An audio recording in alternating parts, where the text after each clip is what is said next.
నా సైకిల్. దీన్ని నేను తీసుకెళ్తున్నానో నన్ను ఇది తీసుకెళ్తుందో నాకు తెలియదు. నా కవిత్వం లాగే ఆకాశానికి రోడ్డుకి మధ్య చక్రాలు తిరుగుతాయి. అధిక భాగం ఆకాశంలోనే, అంగుళం మేర మాత్రం అంటిపెట్టుకుని ఉంటుంది నేలని. నా కవిత్వం లాగే వీధుల్లో తేలే సాయంత్రం రంగుల గాలిపడగలు దిగిపోయి మేం గూడు చేరుకున్నాక ఒక చక్రం భూమి మీద ఆంచి ఒక చక్రం కలల్లోకి తేల్చి నిద్ర అవుతుంది. నా కవిత్వం లాగే నా సైకిల్. మా ఇల్లు ముస్లిదైపోయింది.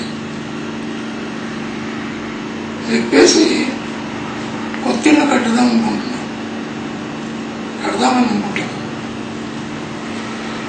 నేను ముస్లాం అయిపోయాను. ఎవరైనా నన్ను వింటే బాగుంది.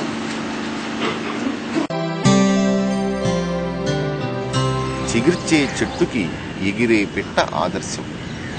పత్రాల్ని విదిల్చి పైకెగరాలని ప్రయత్నం. కదలక మెదలక కప్పులు మూసుకొని నిద్రపోయే క్షుద్ర గృహాలకు అతీతంగా ఎదుగుతుంది. అందుకనే శీతాకాలం ఎత్తి వచ్చినా భీతి చెందదు చెట్టు.